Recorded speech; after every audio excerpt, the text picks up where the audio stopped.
प्रसिद्ध है। जब महाराज भरत राम को लौटाने के लिए गए चित्रकूट कि आप आइए, आपको वन नहीं जाना है, वन में जाऊंगा, आपका सिंहासन है, आप संभालिए। लेकिन भगवान आने को किसी भी तरह राजी नहीं हुए। उन्होंने कहा कि पिताजी की प्रतिज्ञा थी और वो अब रहे नहीं, तो उनकी प्रतिज्ञा का पालन हम लोग नहीं करेंगे, अधूरा छोड़ देंगे। अब हम लोगों की जिम्मेदारी है, उनके नाम की हंसी होगी। इसलिए मैं 14 वर्ष बिता कर ही अयोध्या आऊँगा। आप मेरे भाई लौट जाइए, अयोध्या को संभालिए। मैं लौटूंगा तो जो आप कहेंगे वो करूँगा।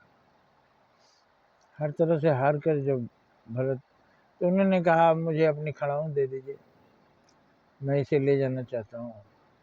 भगवान ने अपनी खड़ाऊँ दे दी और उसको सिर पर रख करके लाए थे अयोध्या। और 14 वर्ष तक वही खड़ाऊँ को उन्होंने राजगद्दी पर रखकर शासन चलाया था।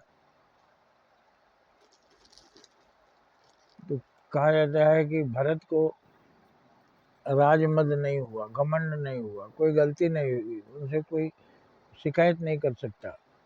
उसका कारण था कि उन्होंने राम की खड़ाऊँ राजगद्दी पर रख दी।